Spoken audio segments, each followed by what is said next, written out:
Buenas tardes. Llegamos a terminar el curso de los antepasados vivos y lo más interesante es que seguimos vivos nosotros. Ustedes recuerdan cómo el punto de partida era la idea en la cual he insistido tantas veces del espesor del presente, que en el caso de España es más notable que en otros lugares. Cuando caí en la cuenta de esto hace ya mucho tiempo, tuve una sorpresa porque no veía clara la explicación. Muertos hace ya bastantes años, en este curso todos los que han aparecido en él, siguen siendo vivos, siguen siendo leídos, siguen siendo apasionantes, a veces en general admirados, a veces irritan, es decir, no son meramente objeto de estudio, lo cual me parece que da una riqueza, una inesperada riqueza. En España hay elementos que son limitaciones o pobrezas, pero hay ciertos elementos que representan una riqueza indiscutible, y una de ellas es esta. He considerado, como ustedes saben muy bien, dos generaciones. La generación que llamamos del 98 y la siguiente, aquella cuya figura principal es Ortega, cuya fecha de nacimientos la situó en 1886. Son precisamente las dos generaciones que están plenamente vivas, de las cuales nos seguimos nutriendo.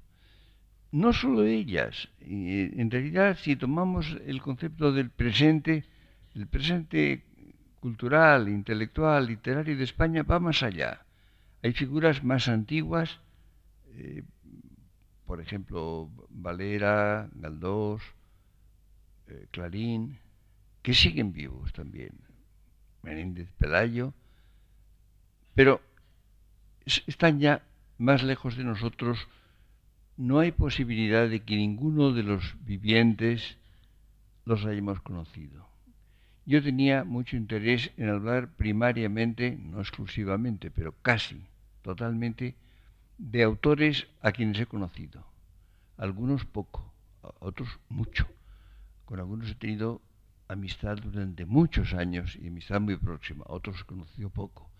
Pero en conjunto, si no recuerdo mal, de las figuras que han aparecido en este curso, he conocido personalmente a 20, lo cual es bastante asombroso. Y naturalmente responde al hecho de la longevidad de nuestra época, la longevidad de esos autores y, por supuesto, la mía. Porque si yo hubiera vivido solamente las edades que eran normales hasta hace poco tiempo, hubiera sido imposible conocer a todas estas personas. Como ven ustedes, por tanto, la elección de las figuras relevantes y los límites cronológicos en que nos hemos movido no han sido caprichosas, no han sido azarosas, sino que responden al intento de tomar posesión de la realidad española actual. Porque todos los autores estudiados pertenecen a la actualidad cultural española y entonces es evidente que la posesión de ellos es capital, es sumamente importante. Y los que no los poseen tienen una carencia, más bien una privación. Es evidente que estas figuras que han aparecido ante ustedes en su obra y en cierto modo en su propia figura personal, en lo que han sido, forman parte de lo que somos, y en la medida en que son mal conocidos, escasamente conocidos o de un modo muy residual, eso significa una privación. Si no los conocemos, estamos incompletos. Pero estamos incompletos, pero en posibilidad de completarnos. Porque evidentemente están ahí sus obras, están ahí sus figuras que podemos, en cierto modo, revivir, imaginar. Y esta ha sido la función, el propósito del curso. Hay otro aspecto que también me interesa señalar. Algunos han muerto, el caso de Ganivet, que pertenecía a la generación del 98, pero murió en ese mismo año, es decir, no llegó a vivir el tiempo que le correspondía generacionalmente. Algunos otros murieron poco antes de la guerra civil, en los años inmediatamente anteriores, o en el mismo año 36, como ocurre antes de empezar la guerra. Valle Inclán murió en enero del año 36.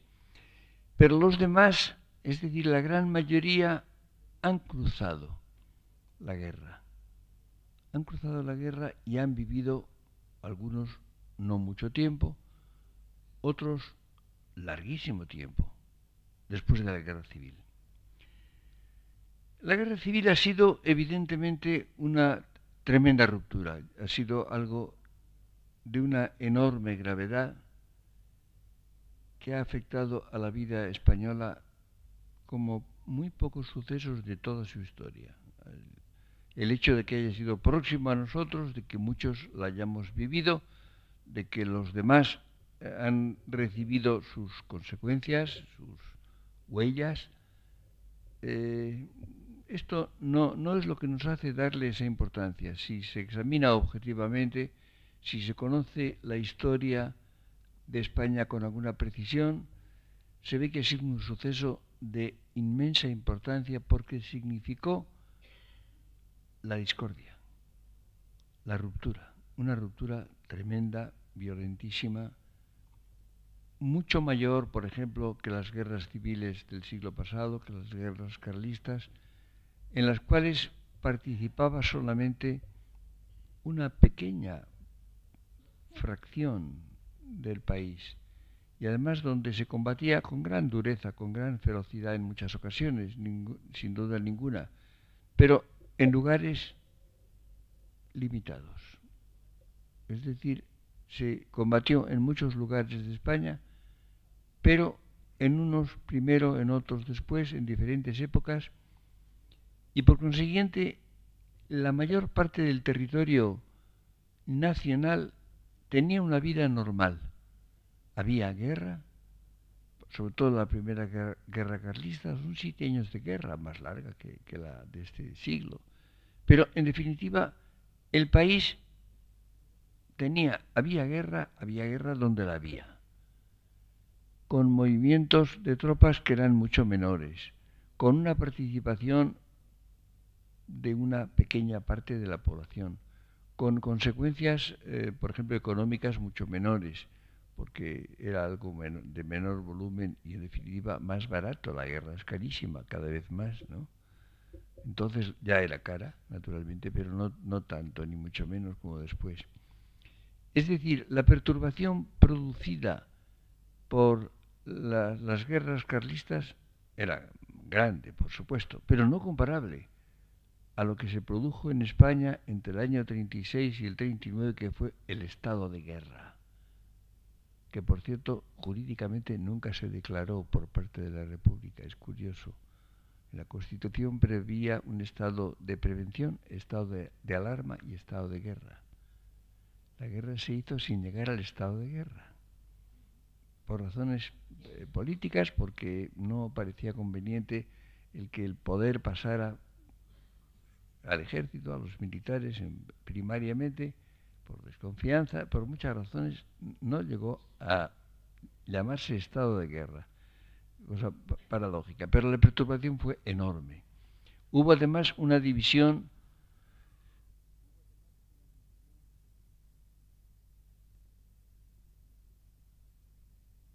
a la división de España y a la discordia. Pudieron, en general, con muchas vacilaciones, pudieron preferir un bando u otro.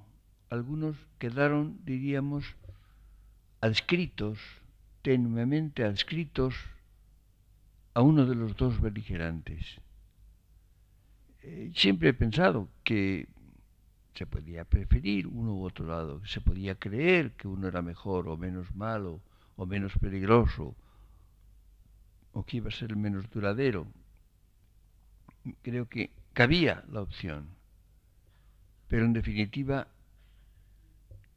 casi sin excepción, estuvieron en contra de la guerra. No participaron de su espíritu ni de sus consecuencias. Después de terminada, decidieron convivir. Algunos se quedaron en el exilio. Bastantes nombres de los que he nombrado permanecieron algún tiempo o mucho tiempo, o en algún caso su vida entera, el resto de su vida, en el exilio. Otros se quedaron en España o volvieron a España cuando terminó la guerra o algún tiempo después, más o menos. Quisieron seguir viviendo en España. Todos, sin excepción, siguieron sintiéndose radicalmente españoles, profundamente españoles. Y lo curioso del caso es que cuando los estudiamos, como hemos hecho este curso, cuando consideramos sus obras y sus figuras, apenas tiene relieve. Nos parece totalmente secundario el que tuvieran, diríamos, una proximidad mayor a uno de los dos beligerantes, que estuvieran más cerca de ellos, que participaran en alguna medida, o con una mayor simpatía, con una vinculación en uno u otro. Apenas hay diferencia en su contenido, apenas hay diferencia en lo que significan hoy para los españoles. Lo cual quiere decir que todos ellos cruzaron la guerra sin profunda alteración de lo que eran. Se mantuvieron fieles por supuesto a España, fieles a lo que había sido su vocación intelectual, fieles al propósito que habían tenido de recuperar el nivel intelectual más alto que en España, salvo algunas cimas escasas, se había comprometido durante todo el siglo XIX y que incluso en el siglo XVIII había habido un número asombroso de figuras estimables y valiosas, no demasiado creadoras. Y estos lo fueron, en cambio. Lo cual quiere decir que nos podemos nutrir de ellos a pesar de la ruptura, a pesar de la discordia, y que han sido en definitiva en gran medida el puente que se ha tendido entre la España anterior a la guerra civil y la posterior.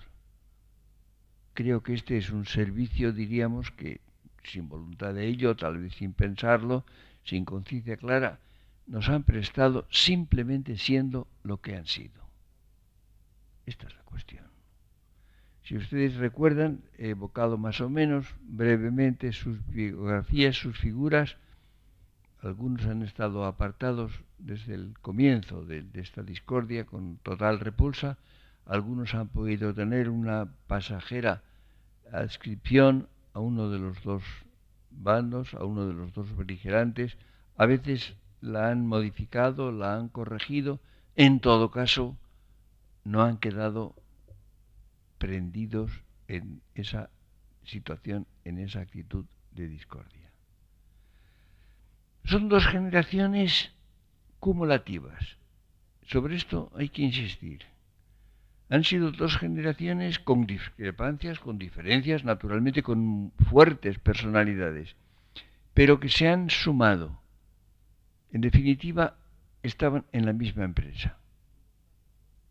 Hay un libro, a mi juicio extraordinario, no publicado todavía, de un autor americano, Harold Rayleigh, que es un libro, es creo uno de los grandes libros sobre España.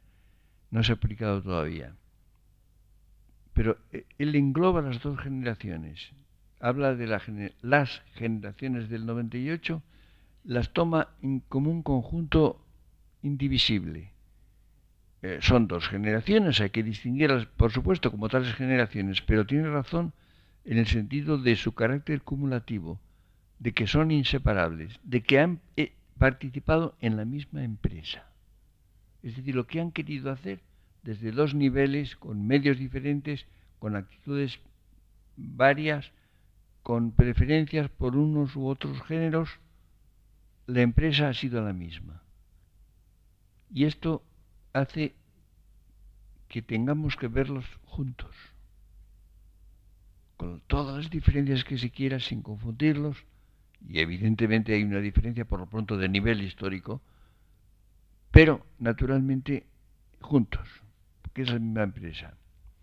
Y además hay un rasgo que es interesante en ellos, es su fuerte solidaridad. Solidaridad por lo pronto con España. Han sido españoles incondicionales. No han sido nacionalistas ni nada parecido. Han estado abiertos a todo. Han poseído la cultura occidental y algo más, pero en fin, la occidental, sobre todo la europea primariamente, de una manera extraordinaria, muy superior a lo que ocurre con los intelectuales de otros países, en algún sentido más afortunados, que han tenido una cultura más densa, más compleja, más completa, sobre todo los principales países europeos, o Alemania, Francia, Inglaterra, que han podido tener el espejismo de creer que su propia lengua y su propia cultura bastaba. Los españoles no han podido pensar esto, incluso por la modestia de lo que era la vida cultural española al comienzo de este siglo y durante gran parte de él. No era posible quedarse con lo español solamente. Y esto los ha hecho conocer las lenguas, las culturas, el pensamiento, la literatura, el arte de toda Europa, o por lo menos de la Europa occidental. Y esto los ha hecho estar abiertos a otras cosas. Han tenido además la conexión inevitable con América. No se entiende lo español sin la versión hacia América, la participación de lo americano, cosa que ha faltado en otros lugares. Recordarán ustedes que he hecho una distinción muchas veces entre las naciones intraeuropeas, que son europeas y nada más, y las naciones transeuropeas, principalmente España y Portugal y Inglaterra también.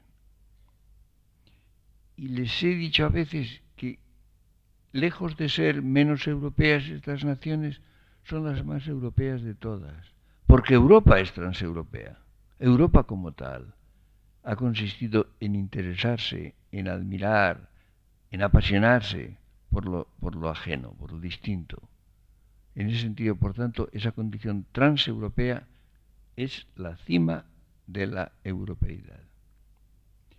Esto ha sido condicionante y ha hecho que la cultura española, que ha tenido cimas extraordinarias, los nombres que han aparecido en este curso son absolutamente extraordinarios. Son comparables con los primeros de cualquier país de Europa. En muchos casos no tienen comparación. Este es el hecho. Dirán ustedes, es que la cultura española se puede comparar con esas tres quizá que he nombrado antes. En conjunto no, en volumen no. Es evidente que el relieve total, diríamos, no es comparable. En las cimas sí. Es una cultura que todavía sigue siendo incompleta.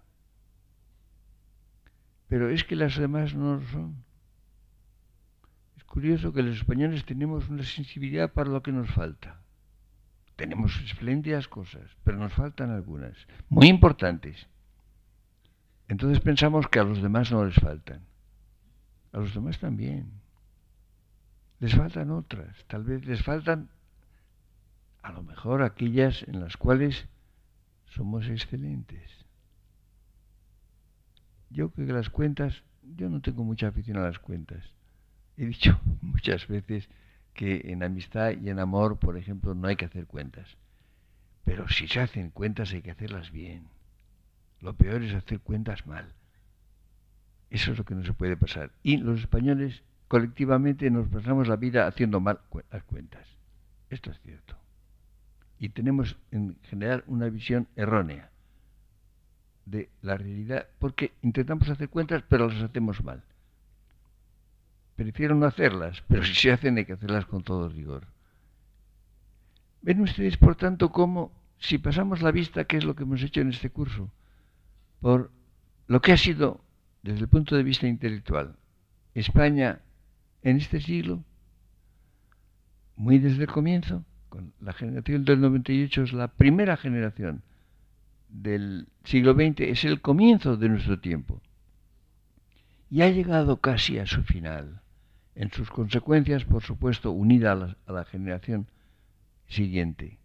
Nos encontramos con una riqueza inesperada y con una continuidad que justamente no es homogeneidad. Adviertan ustedes que estas dos generaciones se han compuesto de personalidades sumamente enérgicas. Son inconfundibles.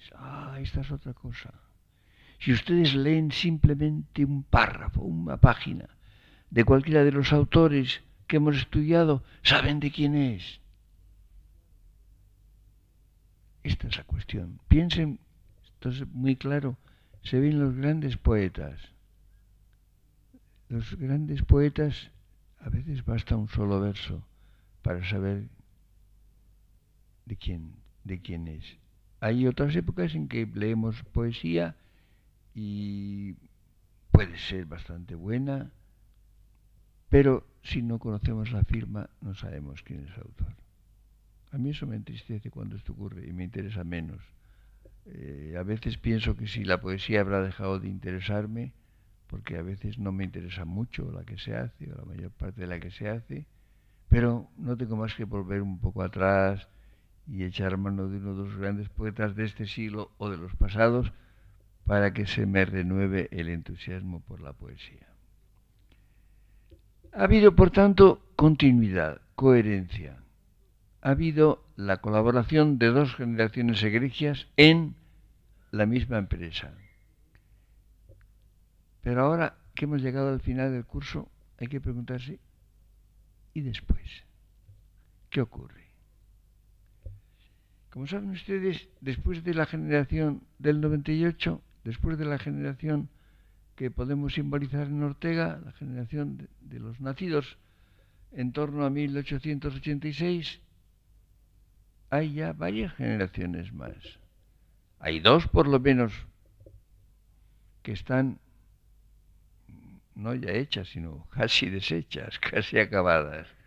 Y un par de ellas más ya están en la historia. Por tanto, cabe la pregunta. Ustedes saben que la generación siguiente a la de Ortega es la generación cuya fecha natal central yo situaría en 1901. Es la generación que suele llamarse del 27. Bueno, el 27 no pasó nada. Es una cifra azarosa. El 27 lo único que pasó fue que se celebró el centenario de Góngora. En 1627. No es mucho. Y hubo un pequeño grupo de poetas que se reunieron para celebrarlo. Y fueron amigos, se fotografiaron juntos, pronunciaron conferencias, leyeron sus versos. Esto fue lo que pasó. Por lo demás no pasó nada importante. Pero en fin, ese nombre que circula, que se aplica principalmente a los poetas, es curioso que se llame pocas veces de la generación del 27 a los prosistas. Pero en fin, en todo caso se podría hablar del grupo poético del 27, eso sí existe, eso tiene justificación. Y hay una diferencia, hay unas cuantas diferencias, fue otra generación también notable, muy notable. Es curioso como a la generación que sigue a la del 98 no se le ha puesto una fecha, pues resulta que parece como si fuera menos importante. Ustedes han visto hasta qué punto es lo contrario quizá, ¿no? De modo que parece que hay una generación del 98 y luego la del 27 y la del medio, que es quizá la más importante de las tres, probablemente, pues como no tiene etiqueta, pues queda un poco ensombrecida. La generación del 27 o la de 1901 en su fecha natal, central, como yo prefiero decir, tiene caracteres distintos. Tiene caracteres, en cierto modo son herederos. Ha habido dos generaciones egregias de las cuales se nutrieron. Dos generaciones que además lucharon con dificultades mucho mayores, con dificultades de todo tipo. Primero económicas. No olviden ustedes que los hombres de la generación del 98, incluso de la siguiente, tuvieron muy poco dinero. Alguno por excepción, pero excepción. Muy poco dinero. Vivieron con suma modestia, en un país que era pobre, que era resueltamente pobre, y que después no lo fue tanto. Por un azar, la mayor parte, no todos tampoco, de los miembros de este grupo del 27 tuvieron una situación bastante cómoda, económicamente cómoda. Se beneficiaron de esa situación. Si ustedes repasan sus biografías verán que vivieron con más facilidades que los anteriores, pero además se encontraron con el prestigio intelectual alcanzado por las dos generaciones anteriores. La palabra intelectual durante bastante tiempo era peyorativa. A los hombres de la generación del 98 los llamaban los modernistas, palabra que tenía connotaciones nada simpáticas. Pero el prestigio que habían tenido los del 98, del cual ya empezaron a beneficiarse los de la generación siguiente, estaba ya consolidado.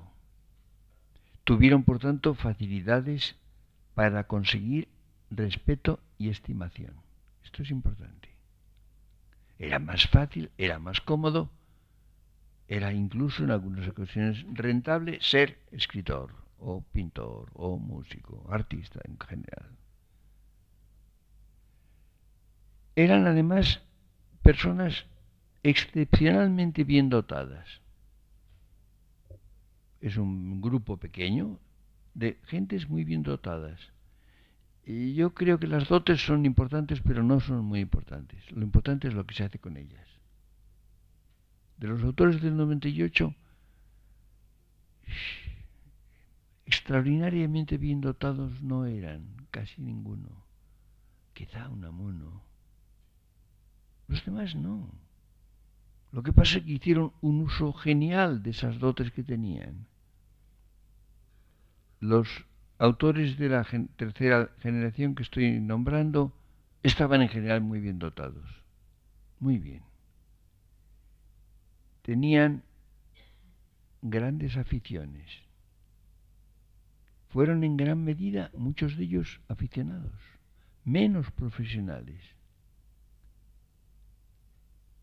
Muchos eran aficionados ilustres, en algunos casos geniales. Tuvieron un grado inferior de solidaridad histórica que las otras dos generaciones. Tuvieron, en cambio, una solidaridad de grupo. Si ustedes piensan, por ejemplo, en lo que significó la guerra civil, porque naturalmente a todos afectó y todos vivieron esto, no tuvieron esa solidaridad con España que en las dos generaciones anteriores fue muy, muy enérgica. Pero tuvieron mucha más solidaridad entre ellos. Es curioso que si ustedes toman los 10 o 12 o 15 nombres bien conocidos y notables de este grupo, tomaron partido. La mayor parte tomaron partido en la guerra civil. Y fueron bastante intolerantes con los del otro partido, salvo los compañeros de grupo. Con ellos se salvó la hostilidad. Muchos de ellos tuvieron una actitud amistosa, hostil, de admiración incluso, con los que estaban, diríamos, en el otro campo. Lo cual es curioso.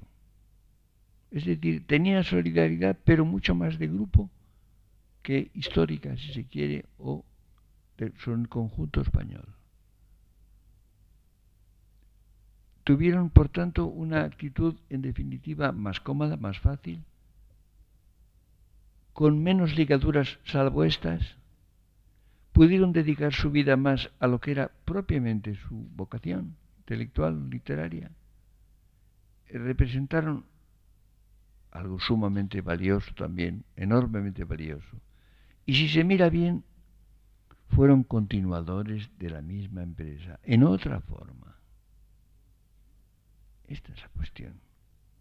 Pero también resultan insustituibles. Y luego hay una generación que era de los que eran muy jóvenes cuando se produjo la guerra civil, no tuvieron parte naturalmente en ella. No tenían poder, no tenían influencia, no tenían ninguna posibilidad ni de provocarla, ni de continuarla, ni de dirigirla. La padecieron.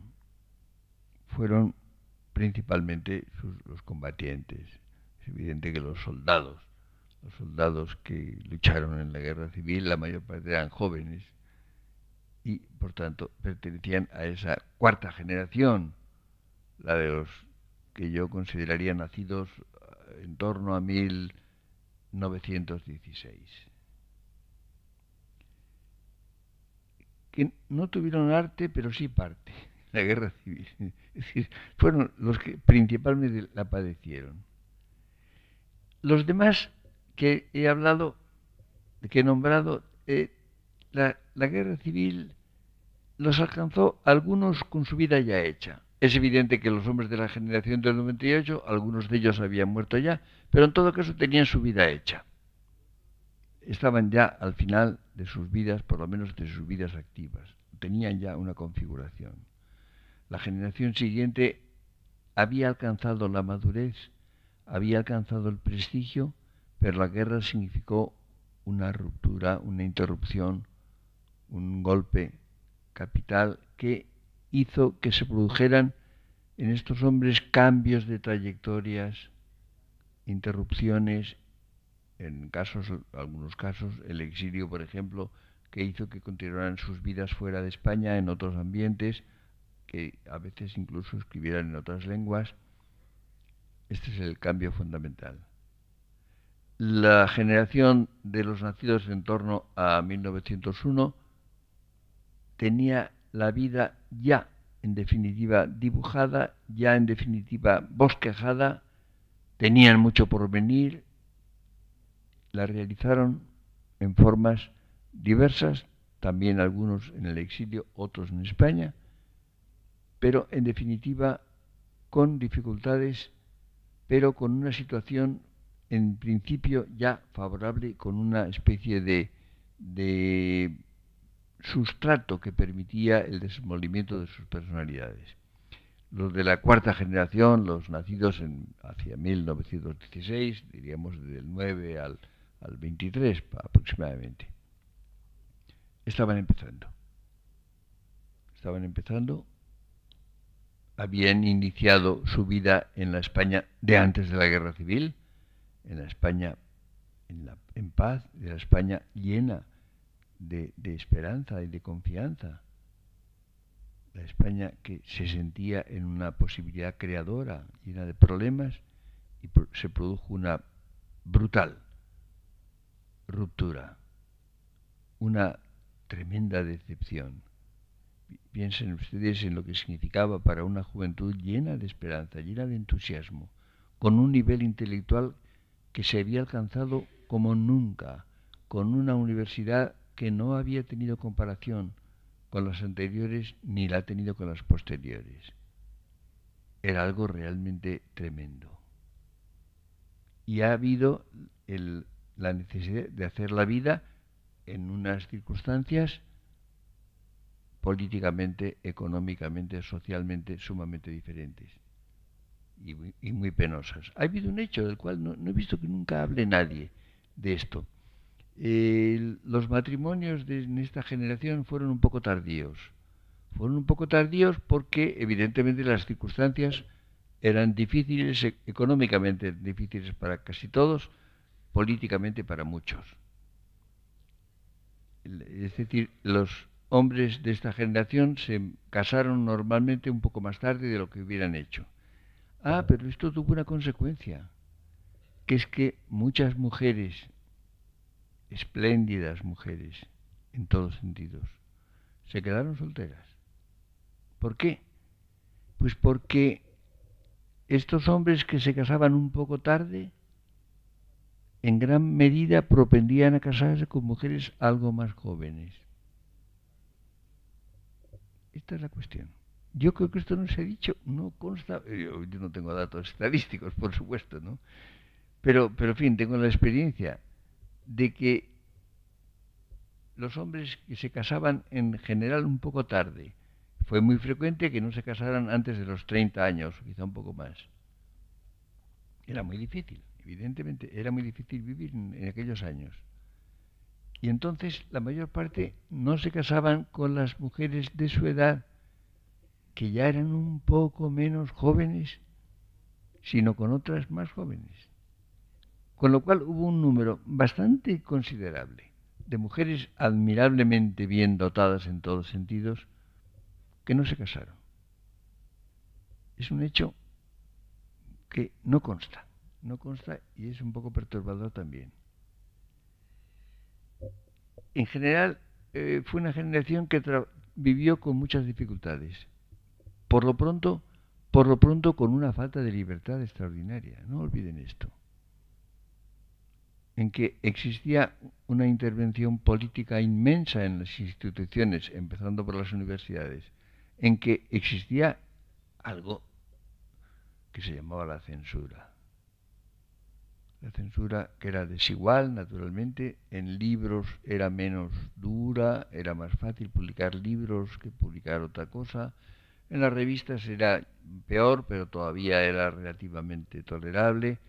En los periódicos diarios era sumamente penosa y especialmente si se rozaba cualquier cuestión política. Naturalmente, eran unas redes con mallas desiguales, a veces pasaban peces bastante gordos por ellas.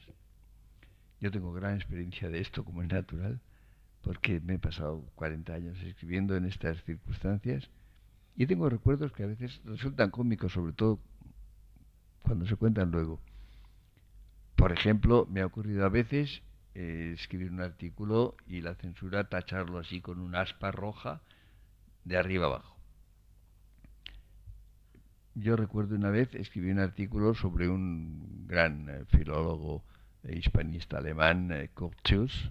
Hablé de él, era un artículo inocente, no era un artículo político, y la censura lo tachó de arriba abajo, sin más. Bueno, lo guardé en un cajón y iba a Alemania a dar unas conferencias y fui a ver al director de ABC, entonces, que era bastante amigo, y a despedirme y decirme que iba a Alemania, y entonces me dijo, ¿por qué no escribe artículos desde Alemania? Dije, pues si no se puede, ya acaba usted de ver lo que me ha pasado con esto. ¿Para qué? Bueno, pero en fin, llegué a Heidelberg y yo que sé por qué me dio ganas de escribir un artículo. Y lo hice ya con una cierta intención, un artículo que podía molestar a la censura. Y puse como pretítulo Cartas de Alemania, y luego un título, no me acuerdo cuál. El artículo se publicó sin problema ninguno. Y escribí otro y otro y otro, y escribí 4 o 5, poniendo Cartas de Alemania. Ponía arriba, y luego los títulos. Todos tenían ya cierta intención, más o menos. Salieron todos. Y cuando volvía a Madrid, abría el cajón en que tenía el artículo aquel y le puse arriba Cartas de Alemania, lo volví a mandar y apareció sin más problema ninguno. Entonces, no sé si el censor era otro, o si no tenía aquel día dispepsia, o si su novia le había dicho que sí, o yo qué sé. El hecho es que eso pasaba. Pero en fin, no era cómodo, no era fácil, y naturalmente eso era un problema grande, y hemos vivido años y años y años en que se podía decir casi todo, pagando un precio por ello, evidentemente, con malas consecuencias.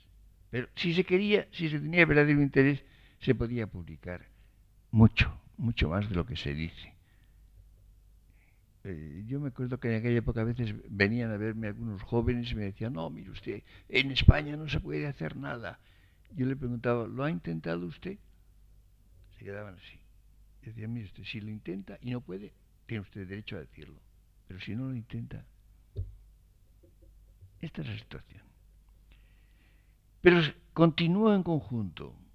Esa generación que evidentemente tuvo que transigir con muchas cosas, que evidentemente también se adscribió a muchas cosas que no debía o que no quería en el fondo, continuó, diríamos, en esa empresa iniciada el 98. Yo creo que eso sí es sumamente importante, apoyándose naturalmente en los anteriores, apoyándose precisamente en la generación del 98 y en la siguiente, por supuesto. Y el problema está en lo siguiente, que es que ha habido algunos intentos posteriores de ruptura. Ha habido un intento de una generación relativamente joven. Yo citaría la fecha. El fenómeno ocurre de un modo muy preciso, el año 1956.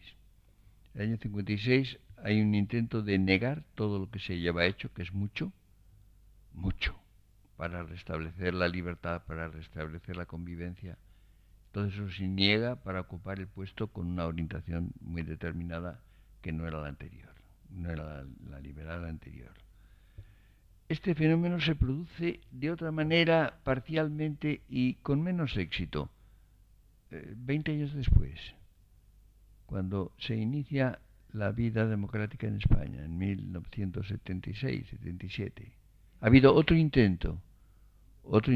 Es curioso porque al establecerse en España la democracia y la monarquía, primero la monarquía y luego la democracia, ha habido algo que fue salvador, el que nadie quiso invocar la herencia de los beligerantes de la guerra. Con lo cual se abrió el camino de la convivencia y de una libertad razonable. Pero después, poco después, empezó a haber un movimiento que intentaba repetir también esa especie de exclusión, esa especie de reivindicación de una tradición intelectual que es válida para todos y que es inmensamente valiosa. Yo diría que los españoles somos herederos de todo eso, no solamente desde el 98 para acá, pero inmediatamente herederos, usando un término jurídico diríamos herederos forzosos. Pero ha habido grupos, y sigue habiendo, de los que yo llamaría autodesheredados, que son los que se desheredan a sí mismos, los que renuncian a partir de esa inmensa riqueza acumulada desde el comienzo del siglo, que sigue vigente, de la cual nos nutrimos. Pero claro, los autodesheredados se condenan a la pobreza justamente de los proyectos, principalmente de los proyectos, que es aquello en que consistimos, es aquello precisamente que se nutre de esa continuidad de tradición intelectual, por lo menos desde comienzos del siglo XX. Y esta es la cuestión. Y esto es lo que se presenta ante nosotros. Y hay dos generaciones jóvenes, ya francamente jóvenes, que están ya en la historia, de las cuales naturalmente no podemos todavía saber qué configuración van a tener. Yo confío en que sigan fieles a la misma empresa que empezó y que continúen lo que ha sido nuestro tiempo. Muchas gracias.